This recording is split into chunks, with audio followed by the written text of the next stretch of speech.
Meus estimados irmãos e irmãs, muito boa noite. É sempre muito prazeroso reencontrar cada um de vocês.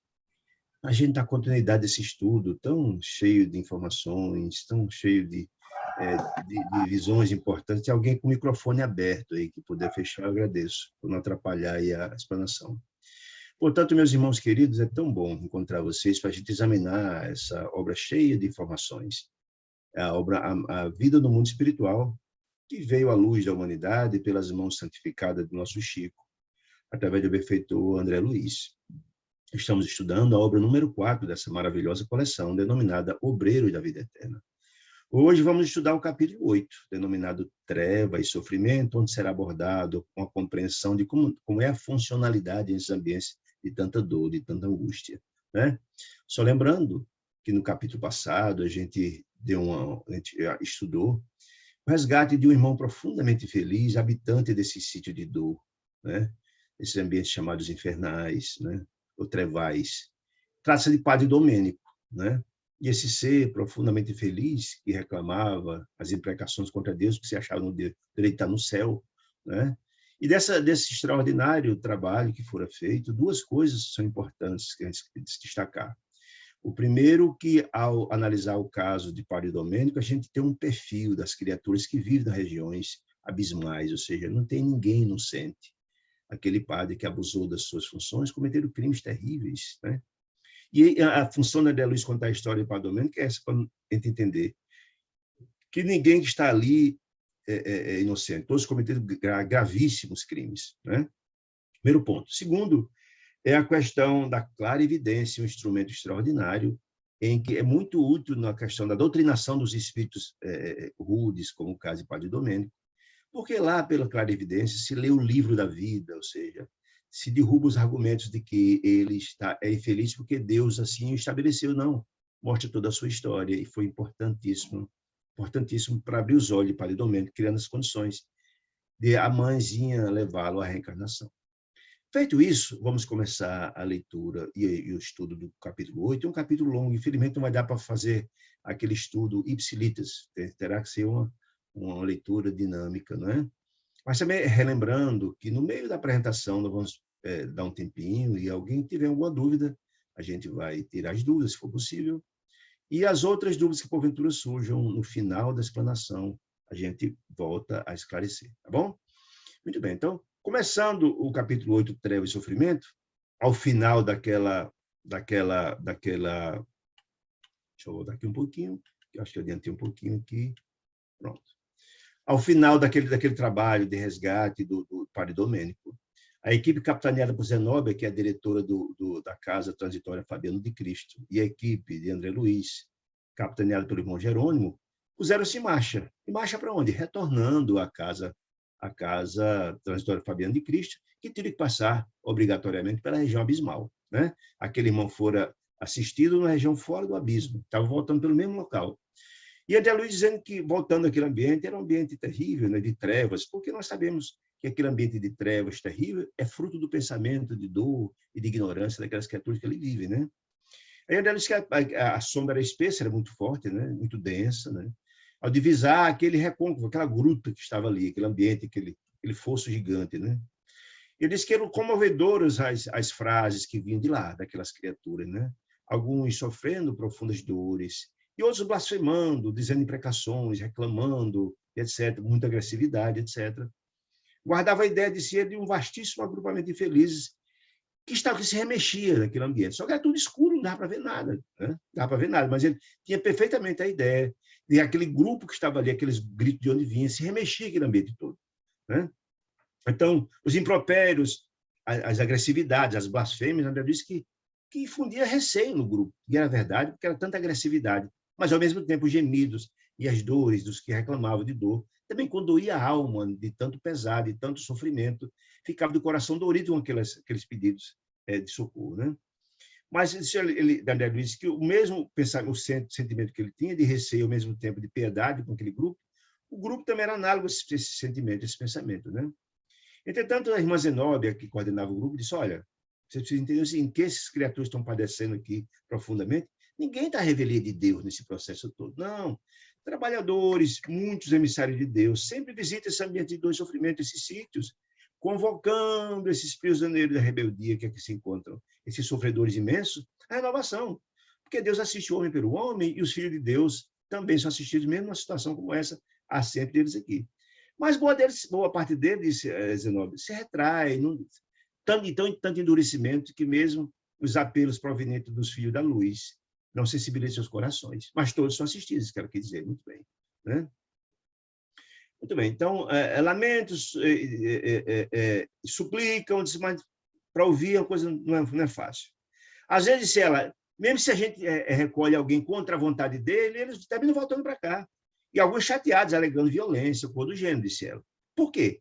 Nós sabemos, irmãos, que é questão de sintonia. Quem tem uma sintonia com aquele ambiente de dor, sofrimento e ignorância, volta por sintonia com aquele ambiente. Né? Isso que ela quer dizer. Mas, não obstante, diz irmã Zenóbia, esse quadro terrível, nosso espírito, nós estamos sempre aqui com o maior entusiasmo em nome de Deus para assisti-lo. Né? Não é motivo de desmotivação nenhum de nossa parte. A negação deles não é motivo nenhum de nosso esmorecimento de nossa parte, não. O nosso esforço, disse ela, se a natureza converte o carvão em diamante, cabe a nós, trabalhadores do bem de Deus, todos nós, estamos aqui com o nosso espírito o divino a refletir a vontade de Deus, que deseja a felicidade dos seus filhos, e nós estamos aqui em nome do Pai, para resgatar essas criaturas infelizes que padecem nas sombras, nos charcos, na dor, né? Faça-se as obras de Deus, disse ela, da vida, né? Queremos que, não que seja querer nosso, mas que é o que Deus deseja. Nós estamos aqui para fazer a vontade dele, disse ela. Porque, segundo a beneficência de Deus, é extraordinária para com todos, disse ela. Deus não desampara ninguém, não. Então, nós nos reportamos, disse ela, ao serviço dessa fraternidade, que é de esclarecimento, de harmonia. Nós vimos aqui em nome de Deus para isso. Então, a gente tem que ter com todo entusiasmo, com toda boa vontade, disse ela. Então, dito isso, que todos compreenderam perfeitamente, para entender que ninguém está desassistido, a irmã Zenóbia pediu para 10 trabalhadores que ali estavam acender os focos de intensa luz. Eu estava em perfeita escuridão no meio da noite. E André Luiz, que foi muito chocante quando as luzes acenderam naquele ambiente terrível. André Luiz ficou surpreso e sensibilizado ao mesmo tempo com aquele monstruoso quadro vivo. Gente, era uma região de pântano imenso. Imenso pântano, onde criaturas estavam atoladas até o pescoço naquele pântano. Muitas milhares de criaturas se encontravam ali. Então, foi dantesco constatar isso, naquela baixa região, segundo André Luiz, que cobria o fundo, um pouco abaixo dos pés. Ou seja, André Luiz estava numa espécie de rampa com um grupo e logo próximo estava aquele ambiente dantesco, aquele pântano lamaçado, cheio de criaturas enfiadas até o pescoço, naquele lamaçal terrível, né? Só olha a rampa que eles estavam, não era íngreme, não era tão alto, não, estavam próximos, né?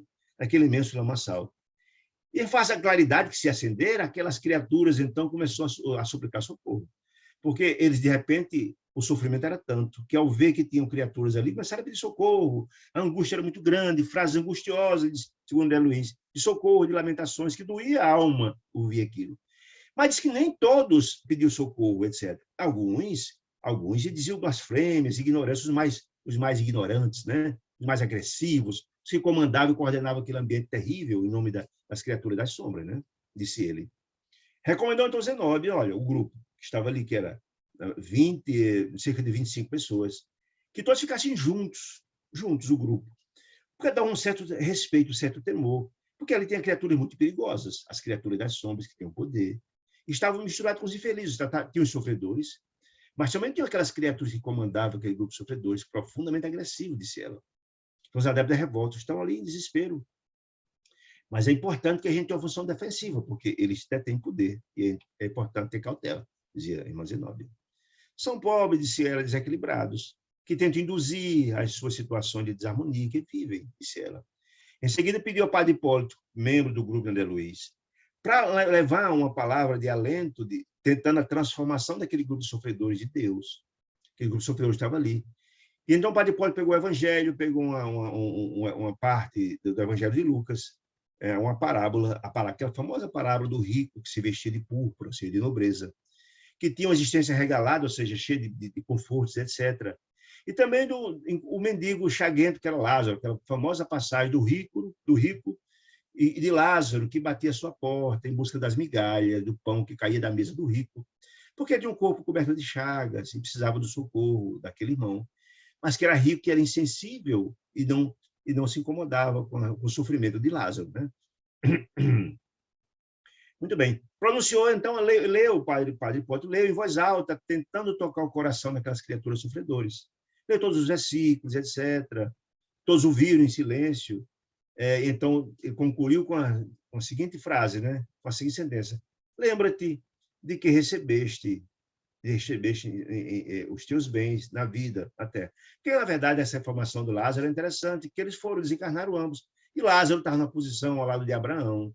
E ele, o rico, que na verdade era um avarento, estava na região de sofrimento e dor. E pedia, então, pedia a Abraão que socorresse ele, que viesse trazer água para colocar em sua língua, que estava muito seca, ou que socorresse os irmãos dele, etc. Então, ele disse isso. Então, começou quando o padre Hipólito ia começar a comentar essa passagem do Evangelho de Lucas, né? Essa parábola, aí começou os gritos blasfematórios que chegaram até nós, ou seja, daquelas criaturas ameaçadores sarcásticos, das criaturas violentas que habitavam aquele ambiente e que comandava e reprimia aquela quantidade imensa de criaturas infelizes. Aí diziam: não pedimos seu auxílio algum, não, nós temos aqui um céu. Olha, dizer, nós temos aqui um céu, imagina. Temos aqui um céu, vão para os infernos. Ou seja, os emissários de Deus que foram lá buscando auxiliar aquelas criaturas, é recebido assim pelas criaturas profundamente ignorantes e violentas que habitavam aqueles ambientes. Os adversários gratuitos de nossa atuação, ou seja, que atuação que está falando, meus irmãos queridos? Como eles abusavam daquele contingente de sofredores, escravizavam, açoitavam, etc., etc., os emissários de Deus, segundo o pensamento deles, assustavam ou atrapalhavam, né? Por isso que eles dizem, os adversários gratuitos de nossa atuação, de reprimenda, de repressão, etc., né? Não se limitava ao vozerio perturbador. Não apenas eles estavam reclamando, mandavam fora o grupo que estava ali com o de André Luiz e da irmã Zenobia. Não, eles atiraram, inclusive, bolas de substâncias negras. Mostra a violência deles, né? Que eles têm instrumentos. Bolas e flechas, etc., de substância negra, começaram a cair onde estava o grupo. Eles sendo arremessados da região do abismo, né? Nosso lado partindo de vários pontos do abismo, dessas criaturas agressoras, né? Aí Zenobia, de pronto, lembra que ela disse lá, quando viu no capítulo anterior, os equipamentos, um trabalho como esse, que essas agressões podiam acontecer. Então, ela lance as redes, a rede de proteção nossa aqui, né? Estendesse a rede para proteger o grupo das agressividades do material que era lançado até eles. E assim foi feito. As determinações dela foram cumpridas e as redes luminosas, segundo André Luiz, foram espalhadas junto ao grupo. Era feito de um material de potência magnética importante, que aquelas bolas e as setas que eram jogadas contra eles eram detidas pela rede. Nenhuma delas assim, atingia até o grupo que estava ali. Uma força misteriosa, segundo André Luiz, que ele não conhecia exatamente essa potência magnética, mas sabia que era protetora e era importante. A diretora da casa, então, fez todas essas providências, ela teve profunda serenidade, profunda tranquilidade, porque ela já era feita, era acostumada a ações como essa, como incursões como essa na região dos abismos, né? Feito isso, ela então falou para o padre Hipólito: continue, faça os seus comentários, etc. Então o padre Hipólito começou: meus irmãos, que vos prepareis para a recepção da luz divina, ou seja, tentando convidar aquelas criaturas ao processo de renovação e transformação. É nosso desejo fraternal, ou seja, daquele grupo que estava ali, comandado por Zenobia, disse ele, nós estamos aqui em nome de Deus. Desejamos que vocês se convertam, se renovem, se transformem e saiam desse ambiente de dor, esse abismo de sofrimento e de trevas, né? Isso que está dizendo isso. Reúnem-se aqui, disse ele, centenas de infortunados, né? Em precaríssimas condições espirituais, disse Padre Hipólito, de alma esfrangalhada de dor, de aflição, suportando padecimentos inomináveis, disse ele. Entregai-vos vós, portanto, muitas vezes, ao desalento, à rebeldia, ao desespero.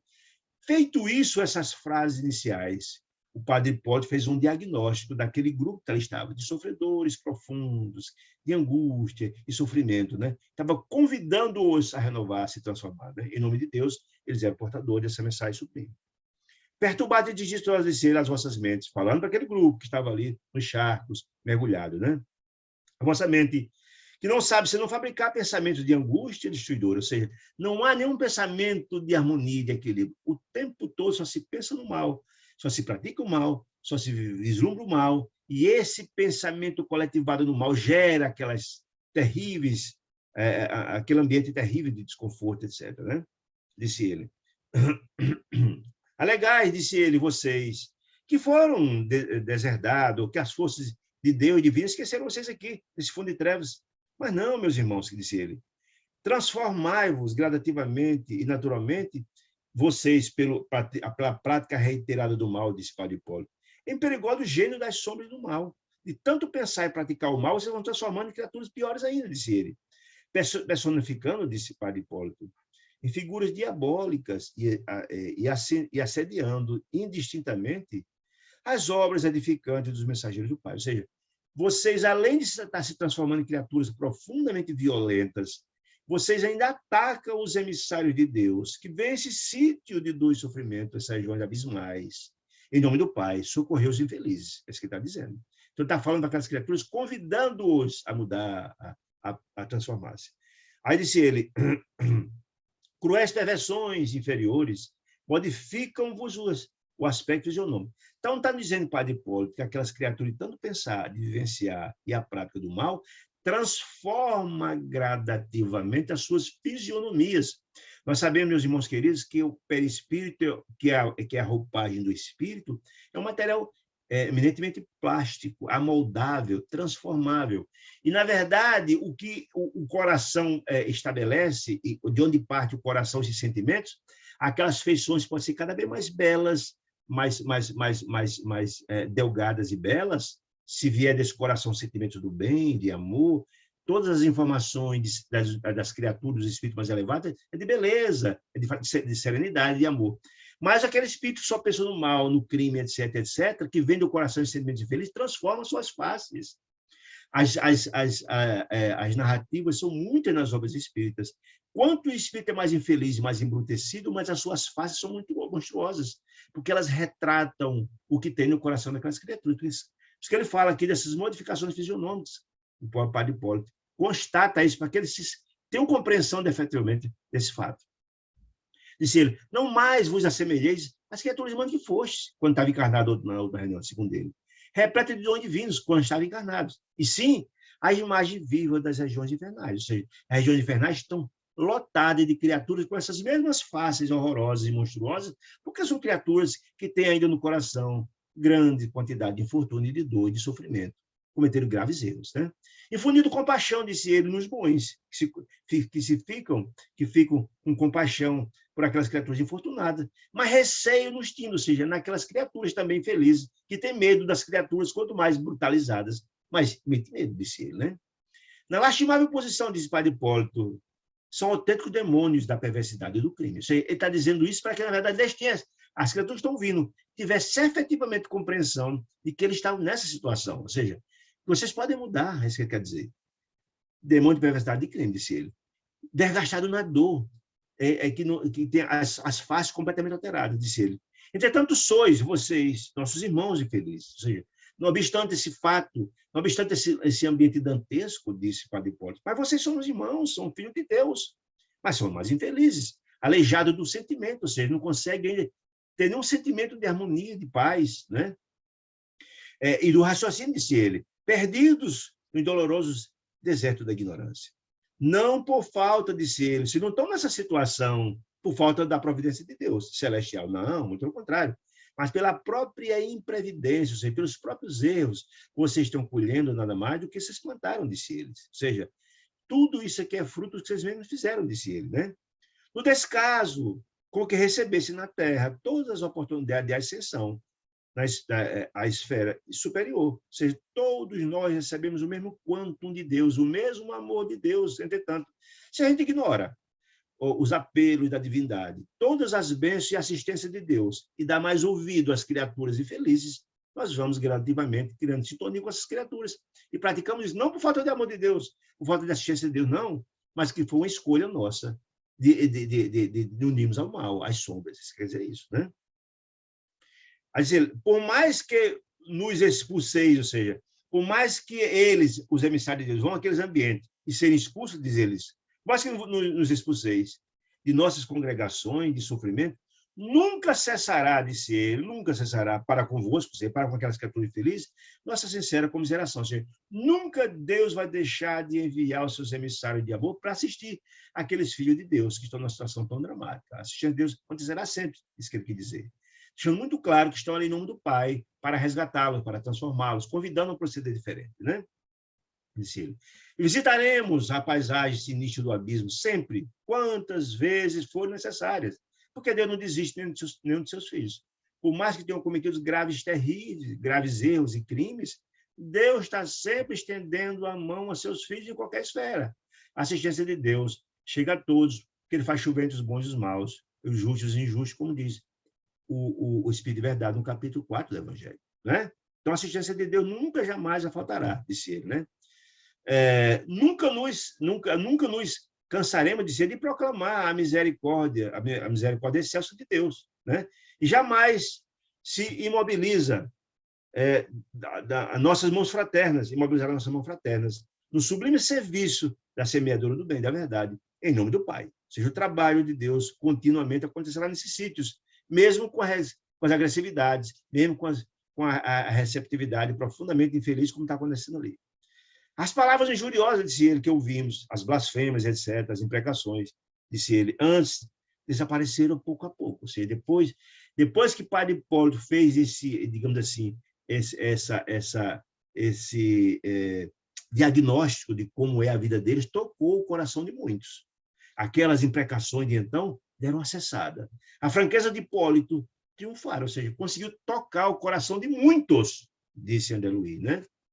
O pregador falava com eloquência tão séria e com um pensamento angélico de amor que ele estava falando, que ele ficou todo irradiado de luz, porque ele estava falando em nome de Deus, com tanto amor, desejando efetivamente sensibilizar aquela criatura das trevas que se envolveu em luzes, né?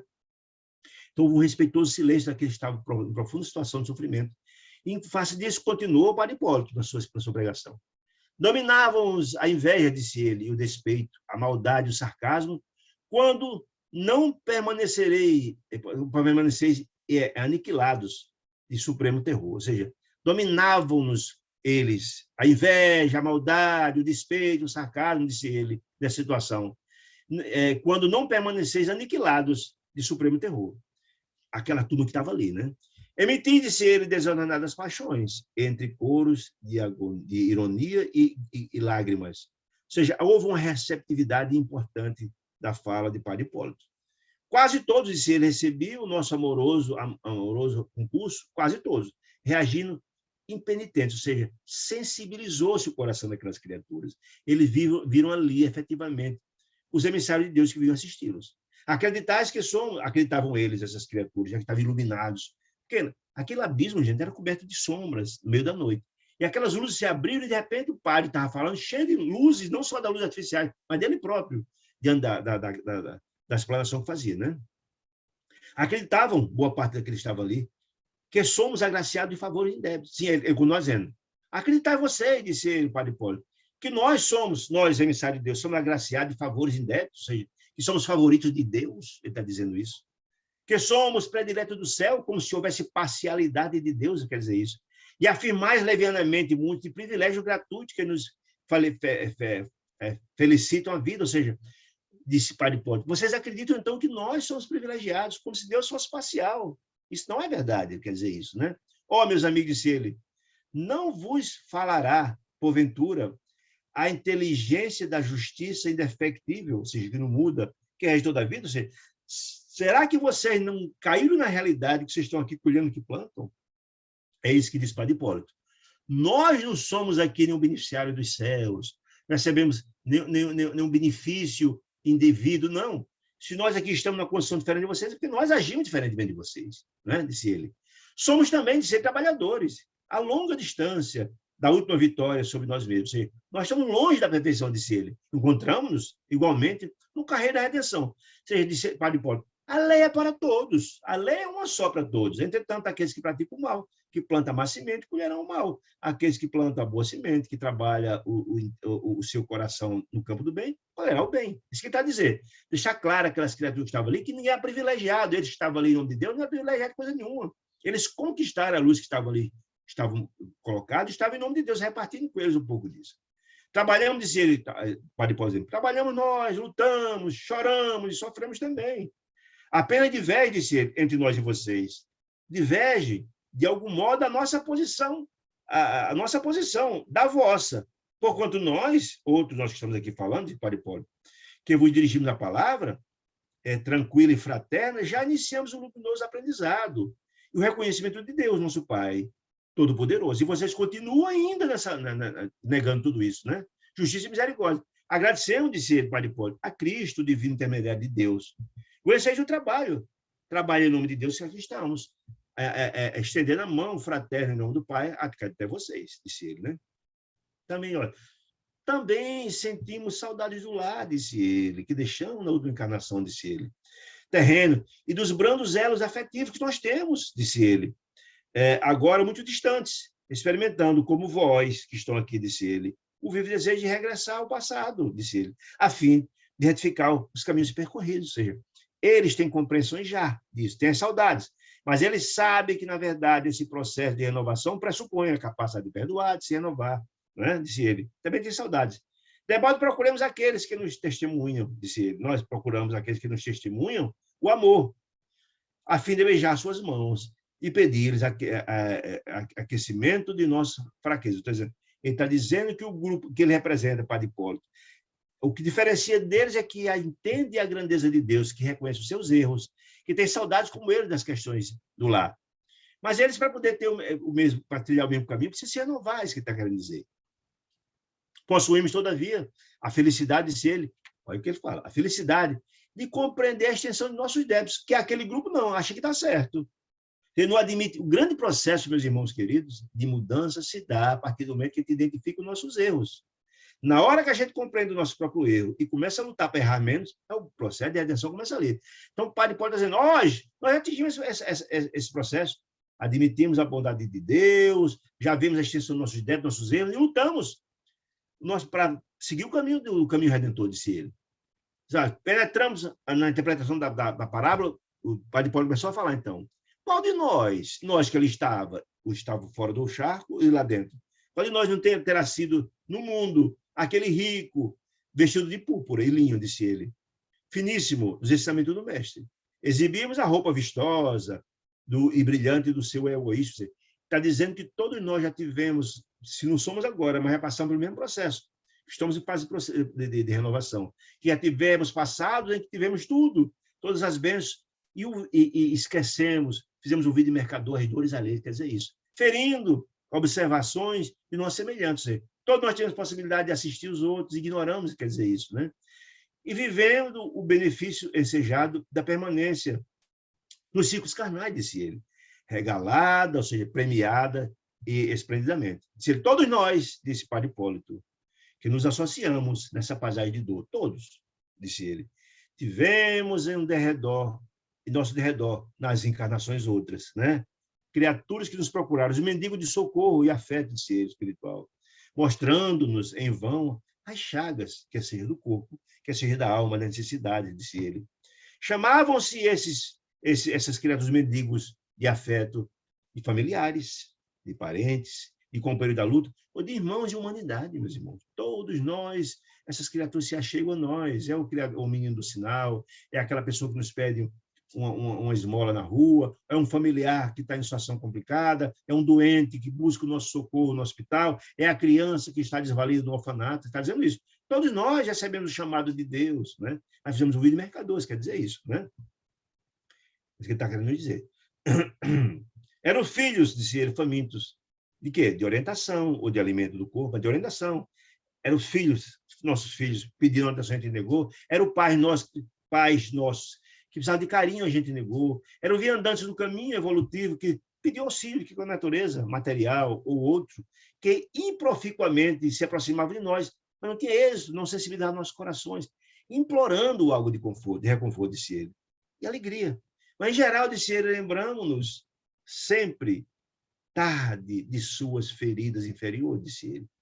Indiferentes ao menosprezo da oportunidade sublime, ou seja, nós ignoramos as oportunidades que chegavam através dos filhos de Deus. Deve ter aquela passagem de Jesus, aquele ao que fizeste aquele menos pequenino, foi a mim, foi visitar, desse comer, desse de beber, desse de vestir. Jesus, a quem esse... Mas Jesus, aí o fariseu perguntou, mas quando me procuraste com fome, eu lhe dei comidas? A cada um desses pequeninos que me procuraste, foi a mim, na verdade, que me serviste. Então, é nessa linha que ele está colocando aqui, ou seja, todos aqueles infortunados que nos procuram e nos procuram, quando fazemos o vídeo mercador, é perder uma oportunidade de assistir esses irmãos, porque já fomos necessitados de outras oportunidades, e quem garante que não seremos muito em breve? É isso que está... O dever de fraternidade é um dever de cada um filho de Deus aos membros dessa família universal. Quer dizer isso, né? Portanto, sublime, que nos fora concedida para ministrar o bem. Essa oportunidade foi dada na encarnação. Isso é uma chamada à responsabilidade daquele grupo. Ele está dizendo, olha, vocês estão agora colhendo esse fruto porque ignoraram esse chamado, mas também passamos por essa situação. O que, na verdade, quer nos dizer o padre Hipólito, que todos nós passamos por esse processo, mas temos capacidade de nos redimir. É isso que ele está dizendo, né? Estava ali no Deus para buscar a redenção das criaturas. No justo instante, disse ele, em que nos recolhíamos ao leito mortuário, pela senectude ou pela doença, digo eu aqui, multiplicavam os afetos e carícias depois de haver gasto um tempo sagrado da vida humana entre insensibilidade e exigências. Tanto as criaturas que estão nessa situação de necessidade nos pedem ajuda, muitas das vezes somos insensíveis, como nós mesmos, quando na senectude, que passa em revista a nossa vida, como fomos insensíveis, né? Desejavam, disse ele, os mais pobres que nós, alguma coisa das migalhas do nosso permanente banquete, quer seja material ou espiritual, de conhecimentos e facilidade, disse ele. Frequentavam a companhia nossa quais crianças necessitavam de iluminação, disse padre Hipólito, e ternura. E os próprios cães se inclinavam sobre eles, tomados de natural simpatia. É o caso de Lázaro, que chegava todo chaguento, e o cachorro vinha lamber as feridas, mas o rico não se sensibilizava, né? Ele está mostrando com isso a nossa insensibilidade. Então, está dizendo, olha, vocês que estão aqui, não estão aqui à toa, vocês estão aqui, porque estão colhendo o que plantaram lá outrora. Ele está deixando claro que o grande processo de redenção passa pela mudança desse procedimento, que estão colhendo o que plantaram. A mensagem é nesse sentido, é essa a ideia. Quando veio lançar essa parábola do rico e do miserável chaguento, que era Lázaro, do rico, para mostrar, vocês não estão aqui à toa. Essa é a mensagem dele, né? Nós, disse ele, porém, envaidecidos, nós, humanidade, das próprias conquistas, nós nos achamos muito superior aos outros, né? Olhamos com desdém para os outros, encarcerados no clamor em clamorosa apatia, ou seja, não tem a sensibilização, não temos a empatia com as pessoas, não temos a fraternidade com as pessoas, amontoamos, disse ele, expressão de bem-estar. Eu estou no bem, o resto, cremos nos superiores. É visão egoísta. O egoísta é essa criatura que ele está no bem e não se incomoda com a dor alheia. Ele não se incomoda, né? E a todas as criaturas integrantes do quadro da nossa passagem pela carne. Ou seja, infelizmente, dizia Jesus, que o egoísmo é uma das grandes chagas da humanidade, que ser vencidas. As criaturas que não se condoem com a dor alheia é egoísta, e boa parte que estavam ali eram acometidos desse processo. Prisioneiro, disse ele, de nossas criações inferiores. Nós somos nossas criações inferiores. A morte precipitou-nos ao despenhadeiro, disse ele, purgatorial, semelhante ao tenebroso inferno da teologia mitológica, lá da doutrina católica, né? Então, está dizendo o seguinte, olha, ninguém está aqui à toa. A gente está aqui porque, na verdade, fomos insensíveis, não fomos caridosos, não fomos benevolentes, nem indulgentes, nem perdoamos. Ignoramos aqueles que buscavam a dor em nome de Deus, né? Então, a gente está colhendo isso, disse ele. Envelhecida a rota, disse a veste de púrpura nobre que vestiam lá, como homem rico, fazendo uma comparação. Vestido de rota, a veste rica, da oportunidade. Aí está trazendo a ideia da riqueza como sendo a oportunidade que Deus deu todos igual, né? E não aproveitamos. Ao término do curso de aprimoramento espiritual, no educandário que até na encarnação, disse ele, somos, por muitas vezes, mais pobres em espírito do que aqueles que batiam nossa porta, chaguento e cheio de necessidade, disse ele. Pobre em espírito, naturalmente, né? Que é o último dos miseráveis que nos batiam a porta, confiantes, a porta do coração, e para os quais poderíamos ter sido beneméritos, doadores da felicidade. Então, ele está dizendo o seguinte, olha, quando nos encarnamos, achando que eu tinha o direito, porque tinha a vida cheia de confortos, que eu me achava superior demais. Quando desencarna, meus irmãos, o que a gente leva é os bens que dizia Jesus, que a traça não come, ferrugem não corrói. E quando chegamos do lado de lá, como aconteceu com o rico e com Lázaro, Lázaro estava nas resplandecências sublimes, que encarou com resignação a sua vida miserável, sem reclamar. E aquele cheio de dinheiro foi lá pedir a Lázaro para molhar o seu dedo, para ir botar na sua língua, que queimava nas regiões infernais. Né? É isso que está dizendo. Quando chegamos do lado de lá, a gente vai ver o que a gente leva da vida. Não leva nada material, fica tudo aqui, meus irmãos. O que a gente leva, o depósito da poupança espiritual, é do bem que a gente fez. Essa é a grande questão. Está chamando a atenção para isso, né? Disse ele. Continuou dizendo, viajores na travessia do rio da vida sagrado, da elevação, fugimos de todos os companheiros necessitados, fugimos, instituímos serviços ativos de vigilância contra os náufragos sofredores. Estimávamos, acima de tudo, o bom tempo, as ilhas encantadas de prazer, a camaradagem dos mais fortes, dos bem aquinhoados economicamente, para atingir outra margem, a morte, humilhados e pesarosos, em terríveis necessidades do espírito, incapazes, disse ele, de prosseguir o caminho dos sentimentos divinos de redenção. Não. Como é que nós temos direito aos céus se eu não tenho capital para lá se apresentar? Ou seja, se eu não pratiquei o bem, a fraternidade, a caridade, a benevolência, a indulgência e o perdão. Se eu virei as costas àqueles que me procuravam em nome de Deus, são filhos de Deus, nossos irmãos.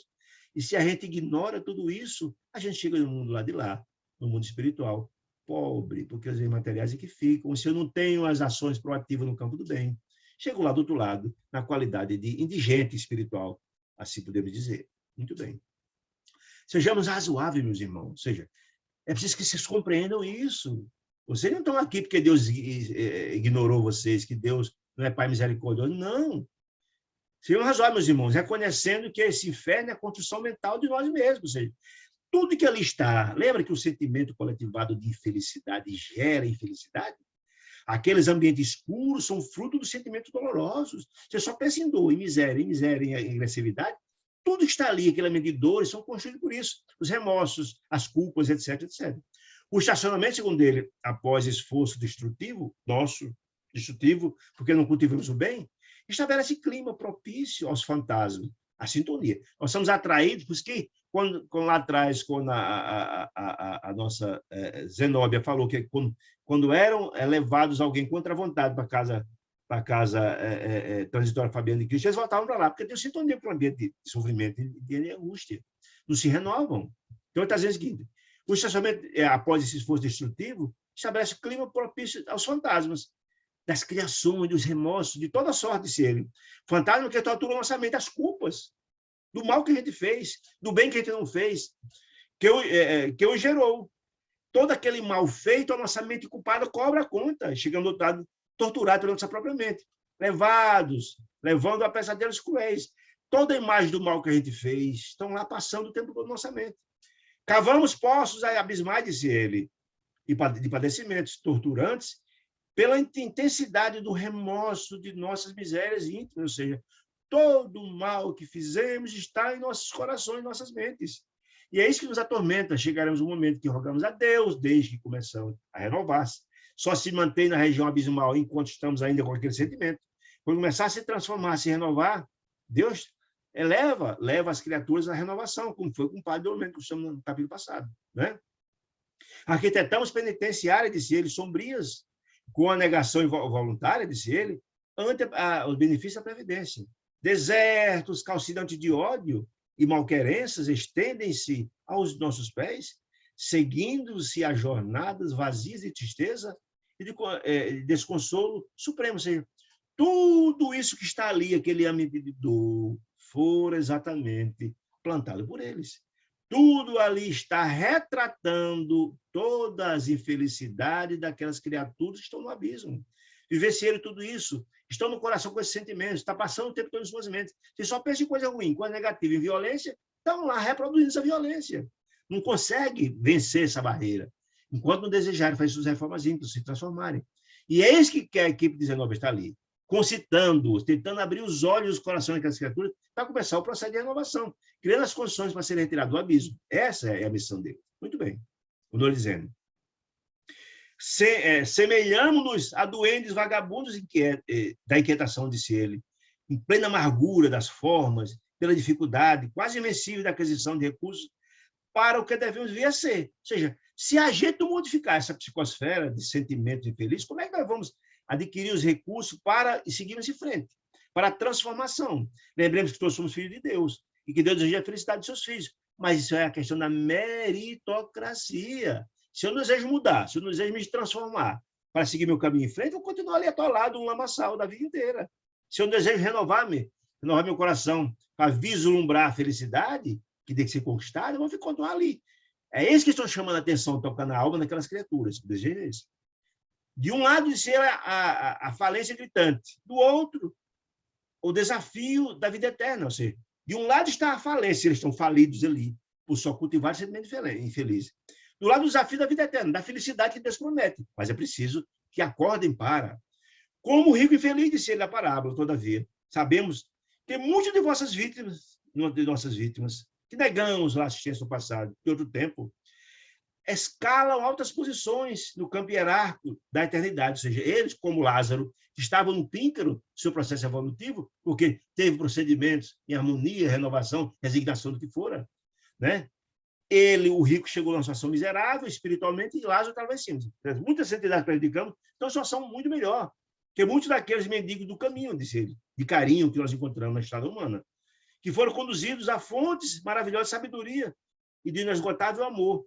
Era o caso do Lázaro, porque procedeu, renovou-se, teve resignação e coragem na sua dura provação, né? Por que não impetrarmos, disse ele, o concurso de suas bênçãos, né, intercessórias? Ou seja, mesmo aqueles se atingirem em sua citude, estão lá buscando assistir aqueles, porque são filhos de Deus. E todos os filhos de Deus mais esclarecidos estão ajudando os menos esclarecidos, mesmo que tenham sido maltratados outrora por eles. Que o amor de Deus, a grandeza espiritual, esquece essas questões e até o piedade fraternal vão lá buscar assisti-los. Por que não dobrarmos a cervíceos, a nuca, a cabeça para baixo de humildade, considerando os desvios do passado que nós cometemos, admitir nossas erros, nossas culpas, né, disse ele, a fim de recebermos o sublime e indispensável cooperação do presente. Só conseguimos admitir, só podemos, só a partir de admitir nossos erros é que desejamos nos renovar, né? Porque é impossível ajudar quem não quer ser ajudado, meus irmãos. Você está lá atolado num lamaçal, você dá a mão para retirar e você não deseja, continuar ali, paciência. Quer dizer isso. É preciso querer, desejar, renovar-se, né? Sabemos, amigos, que muitos de vós padeceis atormentados, desejais a água viva da fé, né? Do espírito imortal, aflito, disse ele, esse vale sombra, disse ele, desejando romper esses obstáculos para a recepção de uma gota desse líquido precioso da fé viva, desse rocio sublime, né? Que significa orvalho divino, né? Prometido por Jesus aos sedentos, né? Vinde a mim, vocês cansados e fatigados, e eu se aliviarei de Jesus. Jesus, aos sedentos, que ele se devotar à boa vontade. Desde que se deseje a assistência de Deus, como ele estava ali, não faltará. Essa sede de água viva virá, desde que nos renovemos, preparemos nosso coração para receber. É isso que quer dizer. Não basta, porém, disse ele, que a rogativa da dor se é só da boca para fora, não.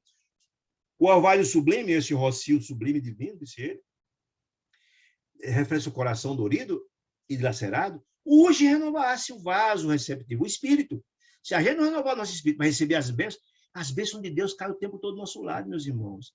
Mas se, na verdade, eu estou com o coração fechado, a renovação, não tenho capacidade de assimilar, de receber. O quanto de Deus, o amor de Deus que desce sobre cada um de nós, a assistência. Nós podemos estar aqui o tempo todo, como aconteceu com o André Luiz, que o ministro Clarence estava o tempo todo tentando ajudá-lo, mas ele estava com o coração empedernido em dor e revolta, não recepcionava. Estava dando o contrário, estava criando sintonia com as entidades infelizes daquele ambiente, do umbral. Da mesma forma, acontece com as criaturas do abismo, do mesmo jeito, está dizendo isso. Urge a generar o vaso receptivo da alma enferma, disse ele, eliminando a poeira venenosa da terra, os males que cometemos, desejo de renovar, disse ele, né? Para que possamos, para que permaneça puro e reconfortante, o rodo do céu. Achei maravilhoso o rodo do céu. Que rodo do céu é esse, gente? Para retirar as sujeiras que estão no nosso coração, ainda é preciso o desejo de renovar. receber essas bênçãos sublimes, essa água sublime de Deus, para o rodo, para transformar nosso coração. Muito interessante isso. Imprescindível, disse ele, o sofrimento de função purificadora. Não tem como, meus irmãos queridos, fazer um omelete sem quebrar os ovos. Não tem como. Não há um processo de renovação sem dor. Não tem como. A dor ensina a gemer, é fato. Eles estão passando lá. Diz, olha, a dor é um processo, mas precisa ainda aprender com a dor, né? Disse ele nesse sentido, né? Muito bem. O desvarios mentais, disse ele, a que nos entregamos na cruz terrestre, quando encarnamos, disse ele, são energias que pretendemos, que presentemente se manifestam com a intensa força, disse ele, nesse longo represamento, é a colheita, ou seja, tudo aquilo que fizemos na Terra, aquilo que estão passando lá é fruto desse passado cheio de equívocos grandes, ele quer dizer isso, né? Cheio de equívocos, é a colheita desse processo, né? Daí, a intraduzível angústia da fome, da sede, da aflição, da enfermidade, como fruto desse processo todo do passado, né? Disse ele. Que muitos de vós que estão ali ainda sentis que não teria que se sentir fome, nem sede, nem sofrimento, se eles tivessem cultivado um pensamento diferente, um sentimento diferente, né? Disse ele. Pela carência de conformação às leis do Eterno Pai. Se, na verdade, atuássemos nossa vida, pautássemos nossas vidas em conformidade com os ensinos de Deus, trazido ao lume da humanidade pelo Evangelho de Jesus, o mundo seria diferente. Porque se a gente teria procedido diferentemente, teria preparado o nosso coração, e aquela boa semente da boa nova teria brotado e teria dado bons frutos. Quer dizer isso, né? Pelo silêncio, parecia que o padre Hipólito era ouvido, né? E respeitosa atenção aos sofredores que ali consagrados, né? Após a ligeira interrupção, quer dizer, André está dizendo que a fala, o diagnóstico e o convite de Padre Hipólito ecoava no coração daquelas criaturas pelo silêncio, né? Após a ligeira interrupção, continuou ele, quando ele falando. Nenhum de nós, disse ele, os que apelamos, ou seja, a equipe está ali, para a vossa renovação, encontrou até agora a residência dos anjos. Padre Hipólito, olha, quem está aqui, não tem ninguém aqui, anjo, Deus, não, nós somos também lutadores, nós estamos também na estrada, estamos lutando contra as nossas imperfeições, mostrando humildade, dizendo que estamos na estrada do processo evolutivo. Ninguém ele é anjo, não, ninguém encontrou, segundo ele, ninguém encontrou aqui a residência dos anjos, não, nós estamos na nossa luta também, temos defeito ainda, disse ele. Somos companheiros, disse ele, em cujo coração palpita plena a humanidade, com seus defeitos e aspirações a vencer, né? As defeitos a vencer e as aspirações a crescer, né? Compreendendo, contudo, dizer que os vossos tormentos daquelas criaturas do abismo consumidor que trazemos a todos o convite. Estamos aqui em nome de Deus. Convidamos a renúncia do egoísmo, né? Concitando vocês ao conhecimento, ao reconhecimento de Deus como Pai misericordioso e bom. A penitência dos vossos erros, admitir seus erros, o desejo de mudar-se, de criminosos do passado, a renovar-se, né? Agradeçamos a misericórdia de Deus, que nos mandou, ele queria outras palavras. Estamos aqui em nome dele, né? Reunidos, peçamos ao Cristo, diz ele, não obstante as dores que estão passando, peçam a Deus, peçam a Cristo, né? O entendimento da sua vontade sublime e sábia para renovar-se, com a precisa força para executá-la. Nós devemos estar ali, não é reclamar de Deus, que não vai adiantar nada reclamar, não. Porque a explanação do tempo todo de Padre Hipólito é mostrar que eles estão ali, porque fizeram por onde está ali, estão colhendo o que plantaram. Mas se pedirem fortemente a Deus o desejo de mudar, isso tudo será possível recomeçar o caminho, isso quer dizer isso, né? Não roguemos como o rico enganado, vantagens pessoais, lá da história da parábola de Lázaro, né? Ou do ciclo pessoal, não. Mas pedimos a Deus a compreensão suficiente dos deveres que nos cabem, a necessidade de renovação. Peça que Deus nos bota no nosso coração, na nossa mente, dizendo aqueles infortunados. O desejo da compreensão, do desejo de renovar. Que esse é o caminho, meu irmão. Se não tivermos esse caminho, não sairemos desse abismo, disse ele. Enquanto tivermos sintonia com esse abismo, não sairemos daqui, em outras palavras, né? Na atualidade, menos virtuosa, de acordo com as suas diretrizes de salvação. Ou seja, a lei de Deus, se a gente efetivamente tiver sintonia, pedir a Deus força, é o caminho. E cheio de confiança nova, fé em Deus, aguardamos, disse Padre Hipólito, se tivermos cheio de confiança em Deus, Aguardemos o porvir, o futuro, disse ele, em que a terra, como mãe generosa que o é, receberá, oferecerá nova oportunidade nas reencarnações, meus amigos, para começar de fecundar e aprender, resgatar, santificar e redimir o passado. Olha, se na verdade vocês se renovarem, dar as condições para, Deus é Pai misericordioso e bom e encaminharão vocês a novas reencarnações para se redimir, para se transformar, para resgatar o passado criminoso. Mas sem isso, vocês não sairão daqui tão cedo. Isso quer dizer isso, né? Para mim é isso. Nesse momento, o ex-sacerdote sustou alguns instantes para ouvir a repercussão do que ele estava falando, né? Longas filas de sofredores corriam em todos os recantos. A fala, o diagnóstico e o chamado daquele homem iluminado, chamando, só atrair as criaturas infelizes, aqueles abismos que eram gigantescos, né? Fitamos a claridade das tochas a cerca de 30 metros. É importante a gente entender, quando ele fala dos 30 metros, que de onde André Luiz e o padre Hipólito falava, até onde estava o lamaçal, tinha um fosso que separava de 30 metros, um fosso imenso, que não era possível que eles estavam lá transpor até onde eles estavam. É interessante a gente aguardar essa informação, que a gente vai ver coisa impressionante daqui para frente sobre essa questão. Muito bem. Extendiu-se a vasta profissão de silenciosos e tristes, guardava todas as características de enfermidades físicas. Todas aquelas criaturas que vinham ouvir na explanação do padre Hipólito, vinham cheio de aleijões com as características que traziam da crosta, dos aleijões, as feridas, as misérias, constrangendo-nos, traziam os corações, penalizados os corações dos que estavam ali. André Luiz ficou penalizado naquela situação. Eram aleijões de toda a situação, aleijados, talvez na suposição de que fossem eles os sofredores, que achavam que a equipe de André Luiz fosse embaixadores de poder celeste, né? Que visitavam o purgatório egitoso, né? Em posição de profundo respeito. Ou seja, a grande esmagadora da maioria ouviu com respeito, estavam ali com todo o amor, ouvindo e tocado pelas informações que traziam o padre Hipólito, aquela angústia toda, né? Olhos ansiosos, segundo eles, mas com intenso, segundo diz André Luiz, em secretas, em 100 palavras, o secreto desejo de estar com o grupo, de passar para onde eles estavam, né? Mas algo coibia que não poderia eles passarem para onde estava o padre Hipólito e o grupo. Por quê? Semelhava-se a prisioneiros. Ali naquele ponto, ele não podia transpor aquele fosso imenso do pântano, né? Os prisioneiros, suspirando a liberdade, disse ele.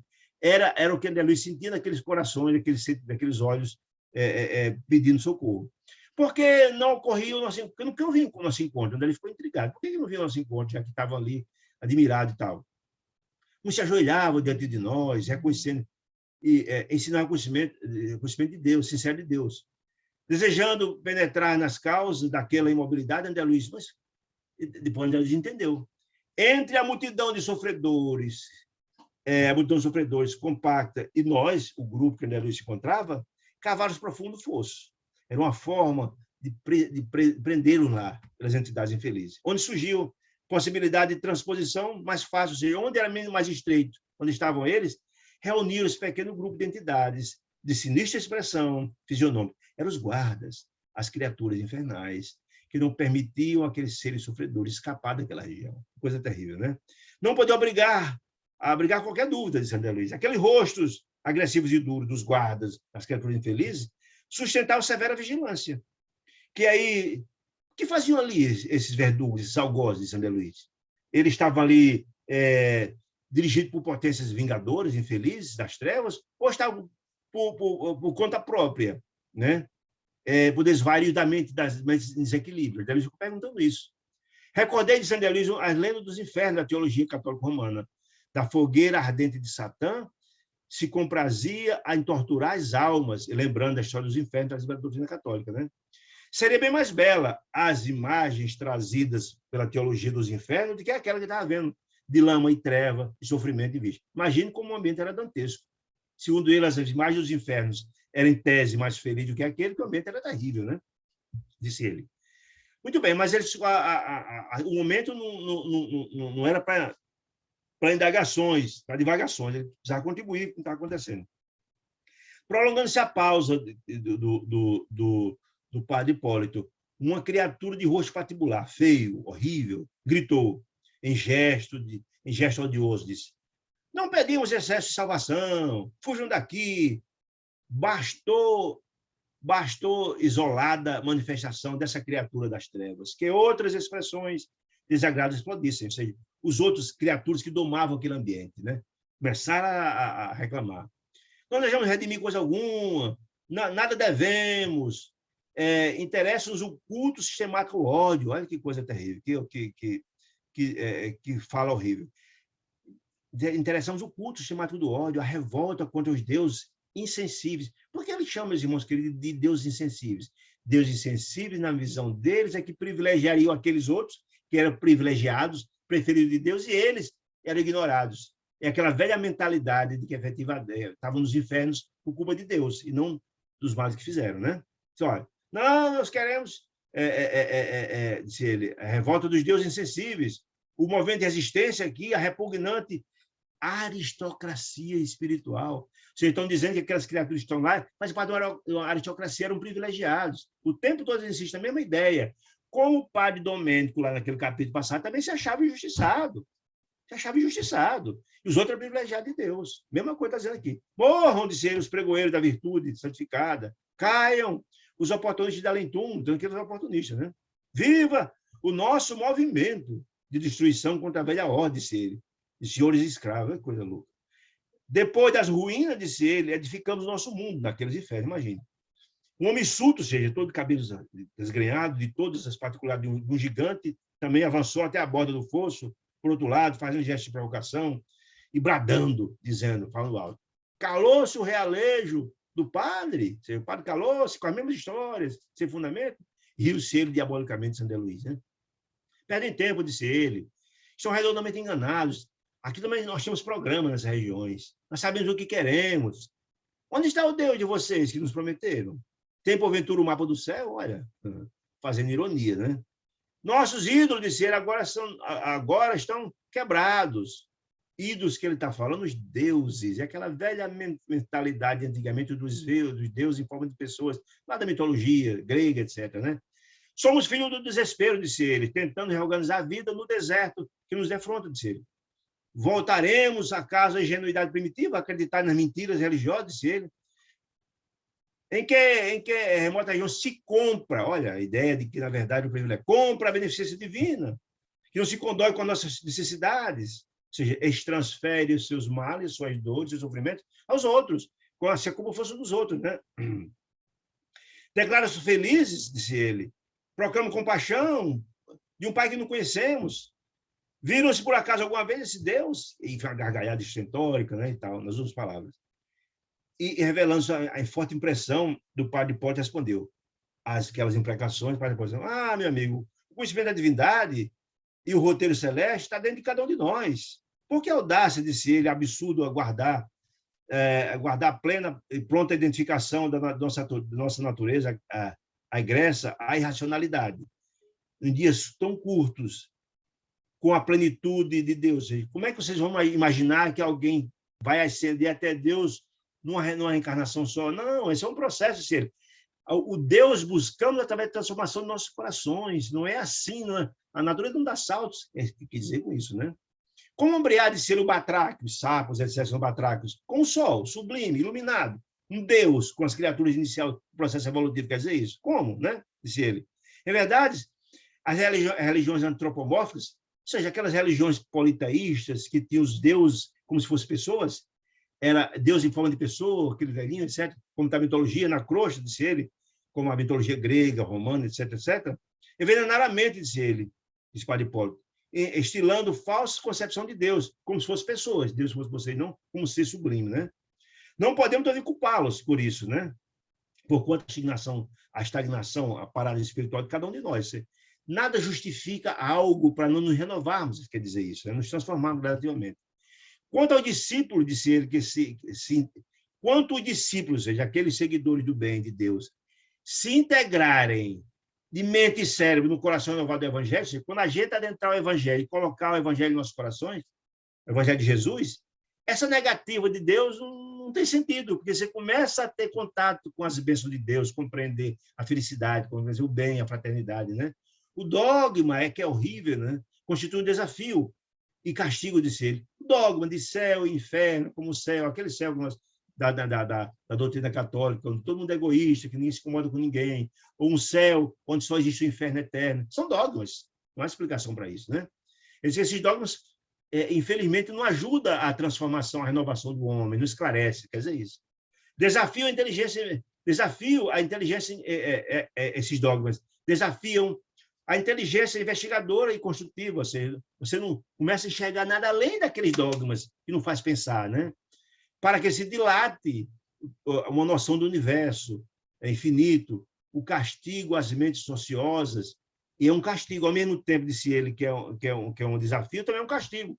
As mentes preguiçosas que não desejam renunciar à leviandade, né? Ao dom de pensar só em si, esquecer de pensar o todo. Quer dizer o seguinte, na hora que as criaturas adentrem o Evangelho de Jesus, as bênçãos do Evangelho, os ensinamentos estão postos, começa a criar toda uma visão que se identifica a Deus. É a aproximação de Deus que a gente começa a compreendê-lo, as bênçãos, o bem, o amor, a fraternidade. Se ele, enquanto estivermos longe, tem a ideia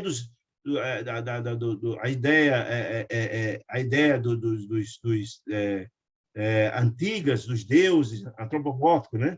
Dos dogmas, não ajuda em nada a esclarecer o homem. Isso que quer dizer isso, né? Operante invisível do Senhor, disse ele, estendendo todas as minúcias da natureza. Basta olhar para a natureza que a gente vai compreender a existência de Deus. Não é possível um universo com tanta perfeição, natureza com tantas belezas, criado pelo nada, quer dizer isso. Calai, disse ele, por tanta vaidade ferida, o orgulho humilhado. Você culpa a Deus por tudo isso, né? Que vos dizem observações ingratas e criminosas, disse ele. Enquanto você estiver só culpando os outros, sem olhar para dentro de vocês mesmos, seus procederes, vocês não vão avançar, disse ele. Não vão encontrar Deus, em outras palavras, dizia isso, né? A consciência e visões, detendo-vos no santuário da consciência e não exigis visões e revelações que não consegui suportar, disse ele. Todavia, pois, de compaixão, de suprema redenção, de compaixão, de nossa rebeldia e infortúnio, rogamos então ao Senhor, a Jesus, a Deus, que abençoe nossa esperança, né?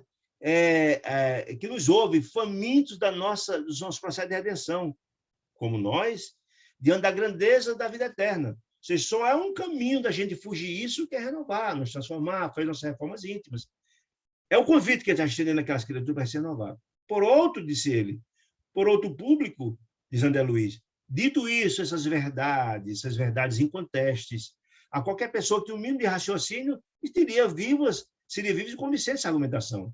Mas a gente, criaturas endurecidas e perversas, insensíveis, não conseguiu efetivamente tocar o coração dele, André Luiz, infelizmente, né?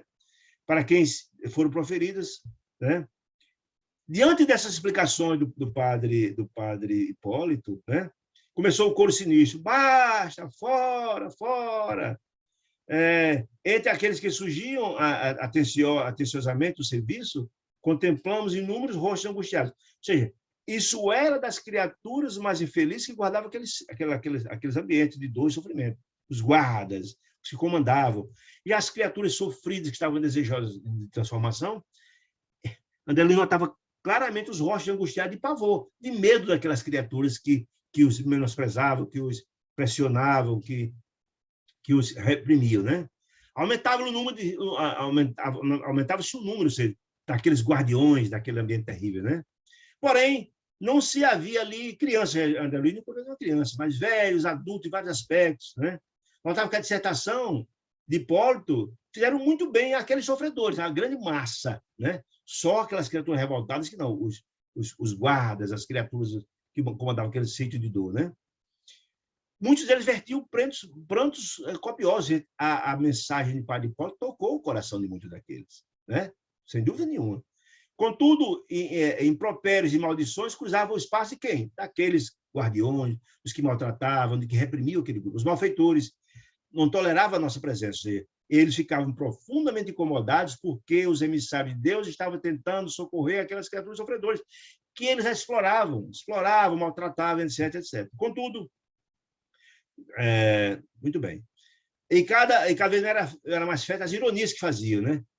Aí, segundo André Luiz, foram tantas impropérios que fizeram ironias que despertou no próprio André Luiz, o Maurício Sarcás, que fez despertar no próprio André Luiz a revolta. Aí André Luiz, mas, puta, por que a gente não se organiza contra essa malta, esses desordeiros e criminosos? Por que toma atitude? Por que não devemos saltar o fosso e arrebatar as vítimas indefesas? André Luiz começou a pensar isso, revoltado com aquela situação, mostrando ainda que ainda tinha em seu coração um homem velho, né? Por que tu vai lá e não toma uma providência a nosso favor, disse ele? Ele tinha volitação, podia saltar do lado de lá e tentar trazer alguns desses infelizes, né? Ultrapassar o fosso de 30 metros, né? E a noção de caridade, disse ele, avivaram-se justificado instinto. E a noção avivavam-se instinto, né? De reação. Perante nós, disse ele, a cerca de 200 metros, via-se mulheres seguradas, velhos e moços, esquálidos. Ninguém fugia ao doloroso aspecto do supremo infortúnio. André, diante daquele quadro terrível, das injustiças, aqueles maltratos, por que não tomar atitude? Ficou bravo, né? Semelhava André Luiz aquele contingente de criaturas a cadáveres de retorno inesperado à vida, depois de longo estar no túmulo, né? Pensamentos de revolta cruzaram os cérebros. André Luiz ficou revoltado. Por que Padre Hipólito não respondia à altura, com a mesma agressividade a eles? Por que não punia aquele sicário, aquele malfeitor, disse ele, de afinada cultura intelectual, inteligência? Por que não? Por que não reprimir? Ou seja, André Luiz desequilibrou diante de tantas agressividades, tantas imprecações, né? Jerônimo, que era o coordenador da equipe de André Luiz, vendo o perigoso estado da André Luiz, chegou de perto e disse: André, se acalme. Acaba de saber essa vibração de cólera, né? De cólera. Extinga essa vibração de cólera, injusta. Por que injusta? Porque, meus irmãos, aquelas criaturas que estavam lá, os mais embrutecidos e mais revoltados, são os doentes da alma, estão em estado pior. Ninguém auxilia, disse Jerônimo, ninguém auxilia com irritação, não. Como é que a gente pode enfrentar a irritação, o mal com o mal? Não tem sentido. Se a gente for reprimir o mal que nos faz do mesmo jeito, a gente mostra que não é muito diferente deles, não. O que diferencia a gente deles é agir diferentemente. Se nós viemos aqui para assistir as criaturas infelizes, não podemos ser agressivos como eles. Não somos iguais a eles, não tem sentido nenhum isso. Nosso papel não é ser crítico de si, não. Nós aqui estamos na qualidade de irmãos mais velhos, mais esclarecidos do ponto de vista espiritual, tentando socorrer os mais jovens, menos infelizes, disse ele. Resistamos de calma, disse ele, paciente. Responder, disse ele, aos insultos é perder a valiosa oportunidade de assistir em nome de Deus essas criaturas.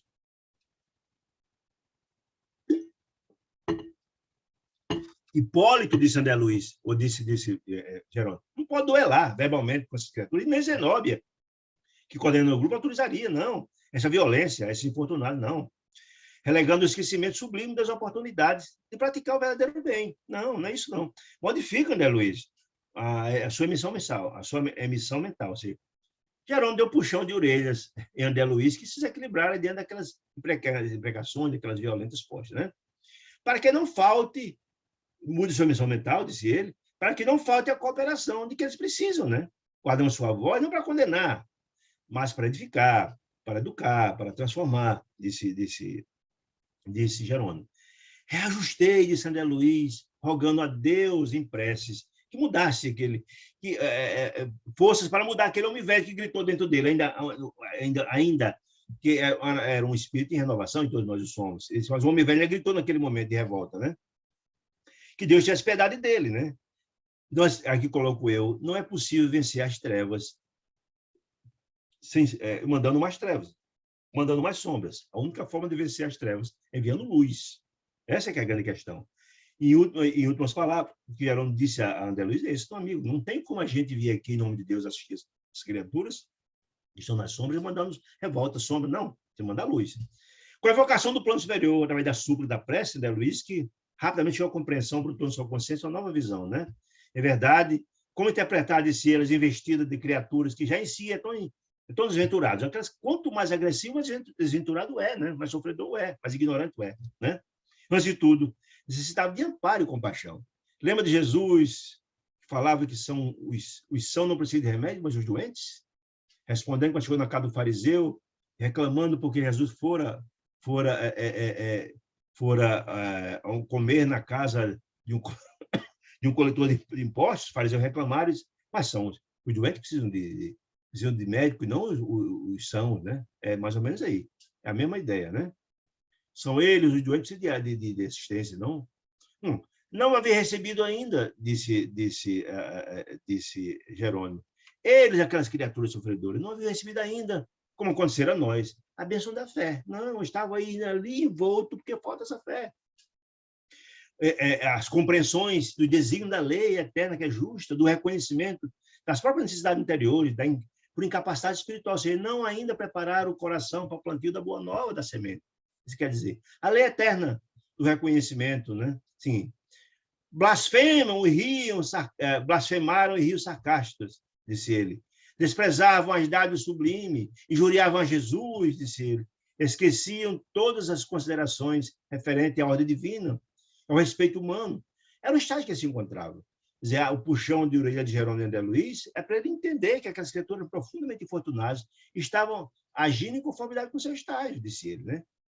Quem éramos nós, disse ele, para convertê-los? Se até Jesus tolerava aquelas questões todas sem reprimendas, que Jesus sabe que tudo no seu tempo, né? Tudo no seu tempo.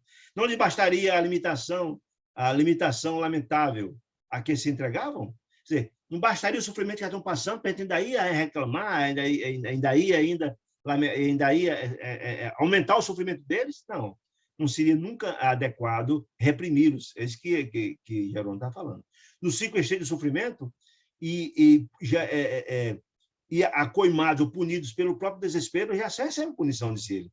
Não ultrapassava a esfera das sensações grosseiras e tentavam inutilmente combater o bem. Ou seja, eles estavam no estágio de profundo sofrimento e caberia até nós ter compaixão deles e não um sentimento de reprimenda. Verdade é que doía vê-los oprimidos, miseráveis, oprimidos, disse André Luiz, vê-lo naquela situação oprimido por as criaturas mais felizes, míseras entidades que se ajoelhavam sob o nosso olhar. Ou seja, André Luiz estava dolorido, estava com o coração opresso, dolorido, de ver aquelas criaturas profundamente sofridas, sendo exploradas, sendo oprimidos por aquele grupo de criaturas mais infelizes ainda, que se ajoelhavam pedindo socorro, implorando ajuda de libertação, né?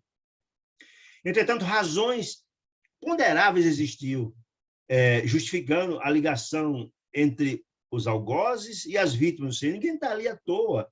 Eles estão ali por ter cometido graves erros, razões que escapavam naturalmente àquela hora, disse ele. Modificaram-se as imprecações do primeiro instante, ou seja, aquelas agressividades, né? Tomado de súbita piedade, André Luiz, como a piedade veio em decorrência da súplica a Jesus e veio essa compreensão. Tomado de piedade e não mais de revolta, eu notei que serenaram as ironias dos maus, né? Disse ele. Talvez não transpunham os obstáculos, disse ele, o fosso da liberdade, né? Pintava-se na fisionomia daqueles sofredores, confesso, por ansiedade. André Luiz disse que, na verdade, eles tinham um desejo muito grande de se renovar, mas eram obrigados a se manter ali, em função da vigilância das criaturas infelizes.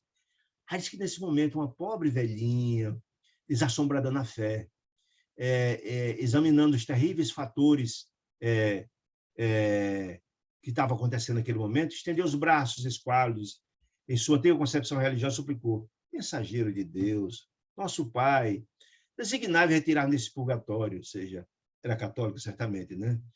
Estamos torturados pelo fogo do remorso, ou seja, estamos cumprindo o que plantamos, disse ela, mas também pelos demônios, as criaturas que reprimiam eles naquele ambiente, as criaturas menos felizes, que nos cercam. Por piedade, disse ela, salvai-nos.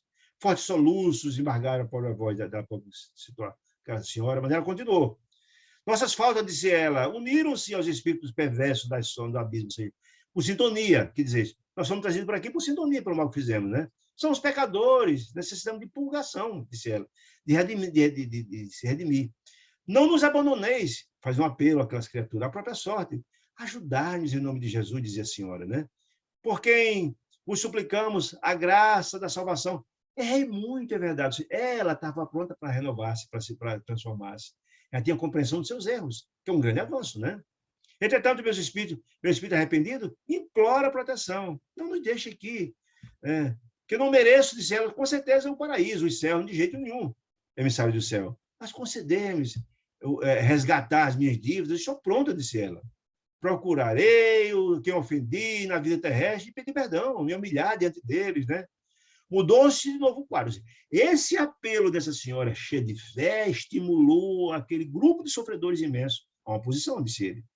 Aí um outro que gritou, pelos méritos de São Geraldo Magela, católico, certamente, gritou infeliz, mostrando que é católico. Libertai-nos, salvai-nos desse inferno, socorrei-nos, por Deus. Meus amigos queridos, achei que já estamos 1h16. Se alguém tiver alguma pergunta, por favor, fique à vontade, que a gente puder responder, será um prazer. Senão, a gente vai continuar com a explanação, né? O capítulo é longo, mas se tiver alguma pergunta, por favor, fiquem... Tá me Oi, ouvindo? Ô, dona Rosa, estou sim, como vai a senhora? Desculpa aí, Não, meu bem, fica à vontade. estava tentando acessar pelo meu computador, mas o meu microfone não fechava de jeito nenhum. Tentei, tive que usar o celular mesmo, tá? Para não atrapalhar vocês. Sem problema. Eu tenho uma pergunta. Pois não. Qual a definição espírita, de pobre de espírito?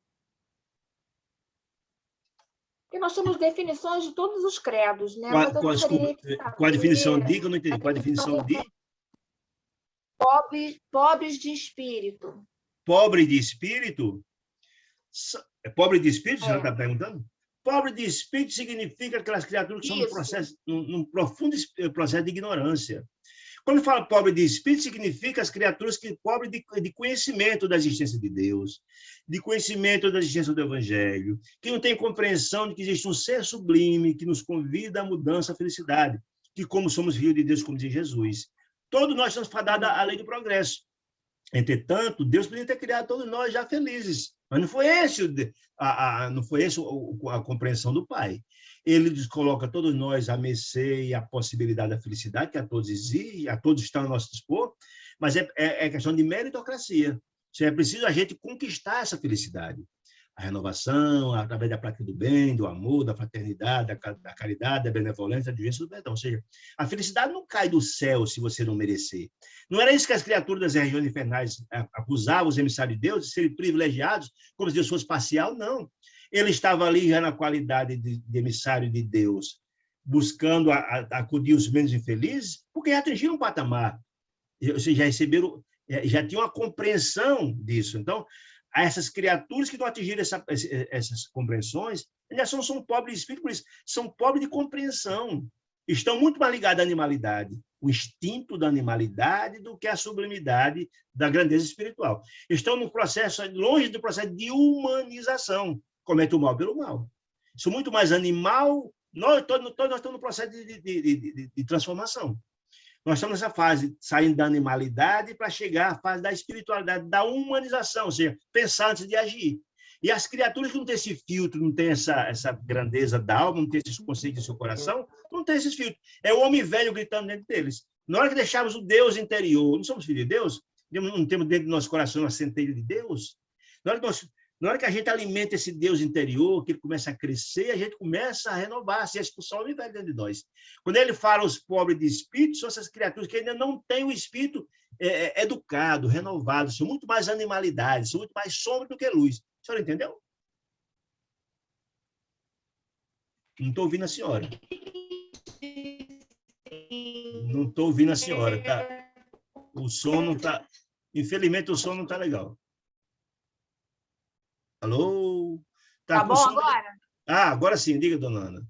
Então, é porque as pessoas elas têm um uso equivocado dessa expressão, né?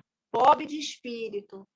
Então, é interessante que a gente tenha esse esclarecimento que está passando agora. Sim. E muitas pessoas se referem à pobreza de espírito como uma forma pejorativa, às vezes até sem saber exatamente do que se trata, né? Então, eu achei importante ficar assim, bem esclarecido, entendeu? Isso. E tem uma outra dúvida também, Antônio, que eu gostaria de saber, nessa situação aí que André Luiz está vendo, né, vivenciando pela primeira vez, tem como o espírito ficar preso a um remorso e não conseguir sair daquela prisão do remorso? Não, todos nós sairemos. O remorso aí, no caso, ele prende ou ele é um passo para que você possa se beneficiar? O problema é o seguinte, querida, olha, todos nós temos fases de evolução, né?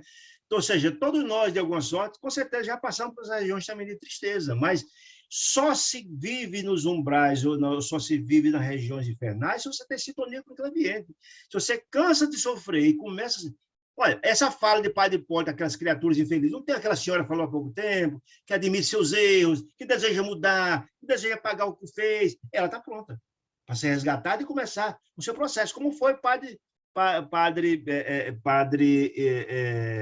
da semana passada, como é o nome dele, meu Deus? Padre Domênico. Na hora que ele compreendeu seus erros, porque o grande processo de mudança se dá a admitir os seus erros. E o desejo de mudança, você se livra daquele ambiente. Você não tem mais sintonia com aquele ambiente. Você se livra daí. André Luiz passou 8 anos nos umbrais, enquanto estava revoltado, não foi resgatado. Na hora que cansou de sofrer e rogou a Deus piedade, criou as condições e saiu de lá. Você só fica naquele ambiente se você tiver sintonia com aquele ambiente. Você mudou a sua psicosfera. Não é que o Padre Hipólito está tentando colocar no coração dessas pessoas, vocês estão por aqui pelos seus erros. Mas se vocês desejarem mudar, se renovar, Deus está aqui para socorrer. Nós somos emissários de Deus para transformar vocês. E essa é a questão. O processo, nós só ficamos no ambiente se tiver sintonia com o ambiente. Passada a sintonia, você vai acender a música conforme a sua sintonia. Entendeu?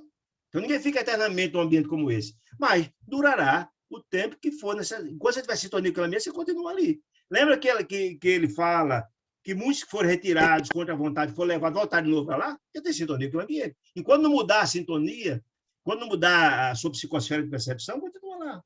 Entendeu, querida? Muito bem. Podemos continuar? Vamos então. Destacava-se outras súplicas, aquele coração daquela senhora dizendo que estava pronto, que deseja se renovar, estimulou que muitos outros também voltassem a pedir que Deus iluminasse, que se renovasse, que estavam prontos, né? As súplicas de adeptos variadas credos religiosos, inclusive o espírita. Eu acho importante dizer que as pessoas acham que espírita não vai para um umbral, não vai para... Vão! Quem viu lá no livro do Mensageiro, viu nas criaturas que falharam, pessoas que papel importante na região, no trabalho espírita, palestrantes, doutrinadores, que passaram muitos anos nessa região de sofrimento. Então, eles aqui, olha, também tem pessoas espíritas naquele ambiente, disse ela. Uma senhora, disse ela, com funda chaga no rosto, disse ele. Disse, espírito do bem, auxiliai-me. Eu conheci Bezerra de Menezes, aceitei o espiritismo. Olha, isso é importante para entender isso, né? No entanto, ai de mim, disse ela. A minha crença não foi uma fé renovadora. Ia lá, mas me tive apenas uma consolação, mas fugia as responsabilidades. Aí tem aquela velha expressão do apóstolo, acho que não sei se é não, o apóstolo, acho que é Tiago, que ele diz que a fé sem obras é morta. É isso. Mas não é você ir uma religião e achar que está salvo, não. Se ela não tinha fé, se você não coloca essa fé a serviço do bem, o homem bom não é aquele que não faz o mal. O homem bom é aquele que faz o bem. É isso, por isso que ela estava lá. Olha, não coloquei a minha fé. E a morte atirou-me aqui, disse ela, onde tenho sofrido, disse ela, as consequências do meu relaxamento espiritual. Ou seja, ela tinha compreensão das informações do espírito e me ignorou. Não praticou bem, era chamado, não ia, não ajudava, não se renovava, então não praticou bem. A fé sem obras é morta. Não é o fato de você frequentar uma casa aí religiosa que você está com a certeza de ir para os céus, seja lá que religião for. Não. O que vai recepcionar-nos no mundo espiritual é o nosso cabedal, é o nosso, como eu vou dizer assim, é o bem que você fez, é o nosso patrimônio das boas ações. Em outras palavras, é importante ter essas compreensões. Aí ele socorrei-me por Jesus, disse ela, né? Jamais esquecerei, disse ela, André Luiz disse, aquelas palavras doridas dos corações, jovens, velhos, deplorável situação, prostrados, de joelhos, respeitosos diante de nós, em virtude das luzes que emanavam do grupo, né? Naquela noite triste, disse ele, implorando socorro divino, André Luiz, estava muito sensibilizado, tratando-nos com veneração, como se fossem alguns expoentes de santidade, disse ele. Quando os rogos cresceram, depois desse depoimento dessa senhora com a fé, os rogos cresceram, meu Deus. De tantas bocas, os verdugos empunharam látigos, que é açoite, chicotes, olha que coisa terrível, né? Chicotes sinistros, espalhando chicotada por tudo quanto é canto daquelas criaturas que estavam ali, de joelhos, postos, chorando, pedindo socorro. os vigilantes, os verdugos terríveis, começaram a chicotear todo mundo. A maioria dos pobres que se mantinham genuflexos, de joelhos, demandou, assustado de medo, regressando às sombras, disse ele. Que coisa brutal, repressão brutal, né? Que eles não desejam perder o controle daquela situação, que escravizam, que exploram, não desejam a presença dos filhos de Deus que tentam redimir aquelas criaturas, né? Assim, alguns, porém, suportavam os golpes do chicote heroicamente, continuavam de joelhos lá implorando, disse ele, indicando-nos sarcásticos o perseguidor vociferou. Estão vendo? Açoitando, estão vendo vocês? Esses benfeitores estão, são benfeitores de gravata, ou seja, só de aparência, quer dizer. Não se atiram na luta em favor de ninguém, ou seja, não vem aqui brigar conosco para tirar vocês, não. São só do lado para fora, mas do fundo são mensageiros do inferno, ele dizendo, as criaturas das trevas, né? Insensíveis e duros, como estátua de pedra, disse ele. Por que não atravessam aqui a barreira e vem aqui tirar vocês aqui da marra, dar assistência de vocês? Gargalhadas tão escancaradas de André Luiz, que a repulsa aflorou de novo. André Luiz ficou revoltado de novo, né? Veio de novo a vontade de reprimir aquela situação, né? Desejo de punir. O homem velho gritou de novo dentro de André Luiz, né?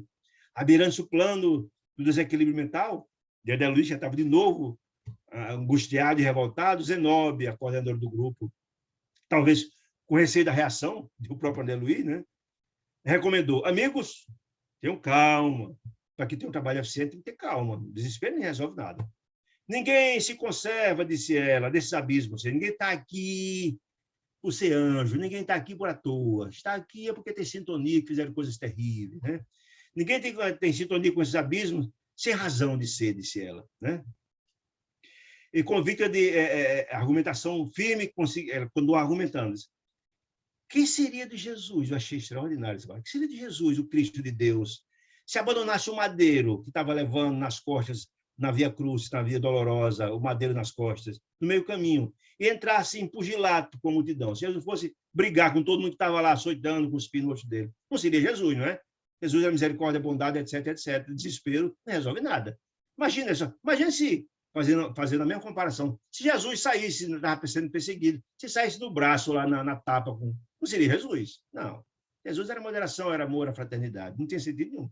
Permaneceremos aqui em tarefas consoladoras e educação. Jamais iríamos brigar com alguém. Não tem sentido nenhum disso, né? Não nos esqueçamos, disse ela. O serviço de punição virá depois, ou seja, fruto de sua consciência culpada virá depois. As punições virá depois, acolher tudo que plantaram. Mas não cabe a nós, de jeito nenhum, disse ela. E a referência, quando, na verdade, Zenóbio chamou a atenção, André Luiz se acalmou de novo, entendendo a elevada tarefa que estava ali cumprindo. Não caberia nenhuma revolta, disse ele. As almas efetivamente superiores, disse a nossa Zenóbia, possuem o dom de projetar, de elevar-nos o espírito em zona sagrada de vida, reintegrando-nos na corrente inspiracional, de inspiração das forças divinas que sustentam o universo. Ou seja, quem é elevado não pensa em revolta. É uma chamada também de atenção, né? Não, ao contrário. A hora de ser não comporta qualquer dissertação mais longa, disse André Luiz, a respeito das obrigações. A diretora da casa combinou com os auxiliares, de pronto, desenrolando extenso material socorrístico. Lembra que trouxe o material no capítulo passado? Antes da equipe de socorro, você levou um extenso material de socorro? Iam providências em meio, quando um grupo de infelizes que estavam lá agindo no flex, pedindo socorro e levando açoite, né? Tentaram, disse ele, tentaram vencer o obstáculo, ou seja, a região onde tinha um fosso mais estreito, tentando pular para o lado que estava o grupo de André Luiz e Zenóbia, o obstáculo. Ansiosos de reunir-se a nós. Os verdugos agindo soletes, ou seja, ardilosos, golpearam cruelmente. Chicote, sofrimento, agressão, em luta, tentando jogar eles no fundo do poço. Derrubaram lá, coisa terrível, né? Tenebroso. Do qual fugiam as vítimas, tomando o divisível terror. Imagine que reprimenda terrível. Zenóbia determinou que fossem lançadas as faixas luminosas de salvação do outro lado. As faixas luminosas, que funcionavam como uma espécie de ponte de luz para retirada daqueles sofredores tão amargurados. Essa era a ideia. A ordem seguiu. A ordem que ela deu de botar essas faixas, aí a represália foi forte, o chicote comendo todos aqueles pobres sofredores que estão querendo ser socorridos. Os gênios diabólicos fizeram mais duros, açoitaram com sem piedade. Acorreram míseras almas aos magotes, buscando agarrar-se nas faixas para serem socorridos, mesmo os açoites em cima, as extremidades. Descida da margem oposta, como se fosse uma espécie de ponte de luz. Mas os prisioneiros, nos pioneiros, meu Deus, ponto de luz. No entanto, multiplicaram os golpes e espancadas. É aí que a repressão foi violenta. As entidades perversas em grande número continham os aflitos, os prisioneiros, impondo-lhes salvamento, impedindo o salvamento e reconhecimento da maldade. Ou seja, aí que a repressão foi violenta para evitar que eles pudessem ser socorridos. Nosso esforço persistiu alguns minutos, mas andaram inúteis, porque ele não conseguiu passar o fosso, cerca de 30 metros, né? Favorecendo a dilatação, ao contrário, a repressão continua mais forte. Então, Zenóbio, não, com serenidade, não adianta. Não adianta. Não adianta. Recolhe o material que, infelizmente, não vai ser possível tirá-los através dessa ponte. As rogativas chorosas diante da retirada das faixas. Aí é que as vítimas continuaram chorosas, sofrendo agressões, etc. Causaram frases injuriosas dos verdugos, continuavam a reprimir, confrangendo o coração, doendo o coração de André Luiz, que assistia aquela situação terrível. Após a recomposição do material, que foi retirado, a orientadora acenou para um servidor e pediu um pequeno aparelho de ampliação da voz, e falou em direção ao abismo. Irmãos em humanidade, olha que coisa interessante. Irmãos em humanidade, reina a paz divina, a paz de Deus. Sua palavra adquiriu um imenso poder de repercussão, atingindo aquela grande imensidade dos abismos, né? Ecoava longe, endereçada a almas que estavam distantes, talvez dormindo, a grande distância. O objetivo é que todos ouvissem aquela explanação que ela estava fazendo, aquele aviso, né? Ela continuou: regozijai-vos, ficasses felizes, alegre, disse ela, o coração da boa vontade, ó coração de boa vontade, e confiai, sobretudo, a proteção de Deus, de Jesus, né? Dilaceram, disse ela, dói os nossos corações, tocados desse sofrimento imenso em que vos entregastes, apartado da lei divina. Ou seja, vocês estão sofrendo sofrimento porque desconsideraram, ignoraram a lei de Deus e hoje estão passando por uma situação difícil, disse ela. E se não atravessamos o fosso dos 30 metros, na tentativa de suprema, de salvar-nos pela agressividade, ir lá e tirar na ar, é porque não somos, disse ela, do mal, porque não somos ainda, somos companheiros de lutas, parecido com vocês, sem imunidades angélicas, disse ela. Ou seja, nós somos ainda criaturas que estamos no nosso processo de redenção, detentor de possibilidades limitada de amparo. Ou seja, num gesto de humildade, disse, não vamos de jeito nenhum tomar uma atitude dessa que é incompatível com o ensinamento de Jesus. Mas alegrai-vos, disse ela, e aguardai confiantes, porque em vosso benefício se manifestará o fogo consumidor. É importante a gente entender que lá no capítulo passado foi dito que o fogo etérico, purificador, renovador, saneador, passaria no dia seguinte daqueles sítios, queimando os miasmas, as justiças, etc., etc. Porque, gente, aquele monte de sentimento infeliz cria energias profundamente deletérias naqueles sítios. E a bondade de Deus chega a todos. E esse fogo purificador queimará aqueles miasmas, aquelas energias deletérias. Então, dizendo, olha, fiquem felizes que amanhã, quem tiver desejoso de renovação, serão resgatados. O fogo purificador passará, transformando esse sítio, disse ela, né? Nessa região, onde tantas inteligências perversas, disse ela, tripudiu. Esse ela fala no microfonezinho, e todo mundo vindo, todo mundo sabendo. Onde tantas inteligências perversas tripudiam, né? Sobre os mandamentos de Deus, as leis de Deus, menospreza a bênção da luz, amanhã eles vão entender a demonstração do poder de Deus, que vem aqui queimar os miasmas e socorro os filhos de Deus que desejam a renovação, disse ela. Continuou ela dizendo, prosseguiu. Faz cerca de 5 anos, que é a casa transitória Fabiana de Cristo que ela dirigia, né? Estão nessa zona de treva, disse ela, convocando as almas em nome de Deus ao aproveitamento da bendita oportunidade de recomeço, convocando a renovação, a transformação, a mudança de sentimentos, disse ela, ao trabalho, em cujas bênçãos há sempre recursos, disse ela, de apagar as manchas do passado, do pretérito, regenerando-se os caminhos do porvir. Ou seja, as modificações as possibilidades são inúmeras. O tempo todo Deus envia seus emissários de amor, convidando-nos, lançando a mão à transformação. E a Casa Fabiana de Cristo está há mais de 5 anos lá, chamando cada um de vocês, disse ela. Se é inegável que muitos irmãos se valeram desse concurso, se renovaram, se transformaram e foram acudidos, aceitando o remédio da restauração, a maioria de vocês que estão aqui nessa região de abismo Fugiu à influenciação, desdenhando-nos, renunciando à nossa ajuda, desprezando-nos, o nosso favorecimento, a discórdia e perseguição, e ofuscando os obstáculos de toda sorte.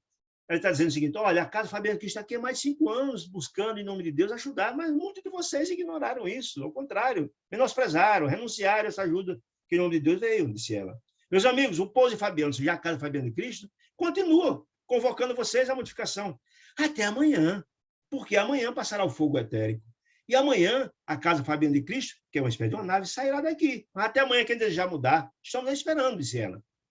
Ante a voz de a grave inflexão, e talvez o teor do aviso, bocas pervertidas, as criaturas infelizes, os perseguidores, os mais perversos passaram a contemplar-nos com certo receio. Puxa vida, eles sabiam que era fogo etérico, eles tinham compreensão. A criatura das sombras também sabe disso. E o fato de dizer que no dia seguinte passaria o fogo etérico, eles ficaram assustados, né? Depois de certo intervalo, Zenobia continuou. Não lutamos corpo a corpo, disse ela, não, com a ignorância, não. Porque a delegação de Deus, de Jesus, nos confiou, foi para o dever do amor, e não da porfia, não da discussão, não da briga, disse ela. Fomos designados para ministrar o bem, meus irmãos. Lamentamos que irmãos desventurados nos ofereçam resistência, disse ela. Mas nossa missão não é essa, né? Mergulhar no ponto da revolta, disse ela. Não temos, porém, qualquer palavra de condenação a esse que há desse jeito. Não nos cabe condenar, porque são infelizes. E Deus manda aqui para assistir, e não para condenar ninguém, mesmo os mais ignorantes e embrutecidos, né? Os que tentam escapar das leis eternas de seres são bastante infortunados em si. Eles são infelizes demais. Não precisa ninguém colocar mais nada de culpabilidade, como diz Jesus. Os doentes precisam de médicos, não os sãos. E eles são doentes, precisam de assistência, não de repressão, né? Nos dias de Jesus na cruz, quando estavam lá sendo crucificados, Pai, perdoa, eles não sabem o que fazem, né? Essa que é a grande lição. A garra semelhante, melhor dizendo, desculpe, a garganta dá amarga ser-lhe-á a colheita, ou seja, os que agem assim, com brutalidade, com repressão, com ignorância, será muito amarga a colheita da semeadura, do plantio deles, né? Gastaram tanto tempo, disse elas, heredando os espinhos envenenados, que é a colheita dos seus atos, né? Introduzidos por eles próprios no coração, ou seja, eles colherão o efeito de suas próprias ações, disse ela. Por que combater esses irmãos vencidos? Eles estão vencidos pela ignorância, né? Já estão vencidos. Desde o primeiro rapto, desde o desafio à divindade, que eles são os infortunados em si, já mergulhados na sombra, na dor, né? Disse ela. Por que torturá-los se permanecem perseguidos pelos fantasmas criados pela própria rebeldia? A culpa, o remorso, né? O poderoso Senhor, disse ela, porém, que ama os justos e retifica os injustos, que são todos filhos de Deus, foram criados para a felicidade, né? Disse ela, fará com que amanhã suma nesses céus a tempestade renovadora, assim, a tempestade, o fogo renovador que queimará os miasmas, as energias deletérias, e aí será o momento de resgate das criaturas que desejam a renovação, e a casa está esperando a Fabiana de Cristo, vai receber esse, está dizendo isso, né? O asilo de Fabiana, a casa de Fabiana, receberá todas as criaturas de boa vontade, nas horas próximas, até amanhã, disse ela. Todavia, será inútil, todavia, será inútil procurar socorro sem modificação. Se não tiver desejo de modificação, não terá senha de entrada, disse ela. O sofredor algum será recolhido à casa só porque implore. Não, dos lábios. Se não renovar, se não tiver um sentimento de renovação, a casa tem um trabalho de um templo cristão. Hipocrisia não vai mudar o ministério, disse ela. Nossa defesa magnética da casa funcionará rigorosamente. E apenas os corações interessados na renovação com Cristo terão a senha de ingresso. Quem não tiver, não entrará. As barreiras magnéticas barrarão, com certeza, né, disse ela. Debalde rogarão os endurecidos no crime, rogarão, pedirão, mas os algozes mas não terão acesso, disse ela. Essas criaturas que se modificarem não terão acesso à casa, disse ela. Os algozes fixaram as vítimas com expressão odiosa, disse André Luiz. A irmã Zenóbia prosseguiu, dirigindo-se aos infortunados. Suportai os verdugos cruéis, tenham paciência, tenham fé em Deus, suporte por algumas horas. Fazem da oração, para que não faltem energias superiores, né? Não temos necessidade, disse ela, de luta corporal. Não, de jeito nenhum. Nem de defensiva destrutiva, agressiva, não. Da resistência. Mas sim da resistência do mestre divino, exemplificou. Resignação, de amor, de fraternidade. Tolerar os inimigos gratuitos, disse ela. Desesperar os infelizes que perseguem e maltratam vocês. Orando por eles, gente. Olha que maravilha. Porque o bem que se faz renova cada um de nós. Então, façam oração por eles, que são mais desafortunados que vocês. Façam prece por eles, disse ela. Mande luz para eles. Ore pelos seus agressores. É o que Jesus concitava? Porque o poder renovador se manifestará, convidando, por intermédio do sofrimento e arrependimento, que se convertam. E amanhã passará o fogo, disse ela. Em seguida, expressão do otimismo nos olhos, disse ela, fez uma comovente súplica, uma comovente prece às criaturas das sombras, né? Dos abismos, né? É que todos lançaram lágrimas, desde a equipe dela e aquelas criaturas também que estavam desejosas de ser assistidos. Todos ficaram em lágrimas diante da súplica, da imensa oração que ela vocalizando naquele aparelho, todos daqueles ambientes de dor estavam vindo, né? Uma prece maravilhosa, né? Que todos ficaram emocionados. Semblantes angustiados seguiam-nos atento à outra margem, né? Os sofredores, né? Enquanto os impertinentes de luz, os sofredores, enquanto, na verdade, os agressores, os algozes, continuavam em silêncio, diante dessa informação de que o fogo renovador viria, eles ficaram assustadíssimos, né? Eles sabiam que era o fogo renovador. Entrementes, enquanto isso, os encarcerados da dor estavam ali implorando auxílio, mesmo sabendo dessa situação. Atendendo às determinações de Zenóbia, apagamos as luzes. Ou seja, ela deu uma mensagem, avisou que tivesse esperança, que tivesse coragem, que no dia seguinte o fogo passaria e todos aqueles que tivessem o coração renovado seriam assistidos pela casa Fabiana de Cristo. Mas não adiantaria aqueles que não tivessem renovação, nem fosse que não seriam assistidos, porque as barreiras vibratórias iriam barrá-los, disse ela, né? Então, feita a mensagem, dita a mensagem, depois de uma oração maravilhosa dela, todo aquele sofredor do abismo, apagou-se as luzes e começaram a volta deles, a equipe de André Luiz, 19, para a casa Fabiana de Cristo. E outras vezes, disse André Luiz, ao término de incidentes como aqueles, eu conservava a minha mente, disse ele, cheia de indagações e perguntas no cérebro curioso, ágil e curioso. Agora, diante de tanta dor e sofrimento que ele viu, regressava tristemente. O quadro foi tão dantesco que ele voltou com o coração apertadíssimo. A extensa luta compungia-me o ser, ou seja, deixou ele profundamente chocado com tanta dor. Eu nunca tinha visto nada parecido com tanto sofrimento como nas regiões infernais que ele presenciou. Os padecimentos da ignorância de ser de fato não tinham limites. E todo abuso ao livre-arbítrio encontra-se punição espontânea nas leis universais. Toda vez que a gente fere a lei universal, a lei de Deus, haverá consequências no nosso ato impensado, disse ele. Ele viu tantos lá, essas provas claras lá. Certo, em diferentes lugares e outros abismos. Então, está claro, André Luiz, que não só existia aquele abismo, não, meus irmãos queridos. Existem muitos outros, é apenas um, dois, mas tem várias regiões infernais, não só aquele. Outros abismos como aqueles encontravam punições espontâneas nas leis. Assim, outros abismos como aqueles, repleto de vítimas e verdugos. A extensão desses lugares são imensas, isso é muito claro.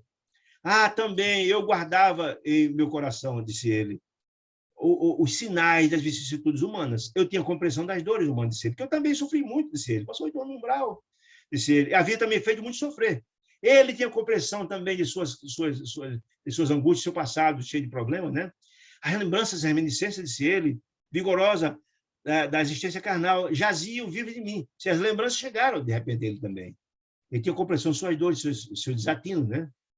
De alma voltada em silêncio ao Cristo de Deus, se meditei na grandeza desse Espírito sublime, o seu sublime sacrifício de descer à terra, esse Espírito grandioso, uma grandeza que Jesus tinha, de descer à terra em sacrifício à humanidade, que ele passou, a crucificação, ele estava pensando, André Luiz estava pensando no sacrifício de Jesus, e pensando nos cruéis perseguidores, os verdugos terríveis, e nos pobres perseguidos, nos sofredores que estavam atolados na lama, no vale escuro, perguntava ao Senhor, André Luiz dizendo, perguntava a Jesus na minha intimidade, de coração frágil e oprimido, a quem deveria chorar mais intensamente?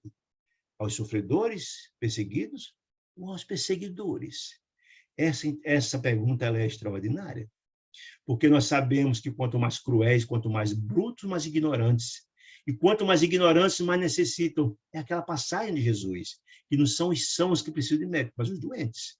Quanto mais ignorante, quanto mais sofredor, quanto mais brutal, quanto mais ignóbil, mais precisa da nossa comiseração, mais precisa da nossa caridade, mais precisa de nossas preces, para que o amor de Deus toque o coração dessas criaturas, para começar o processo de renovação.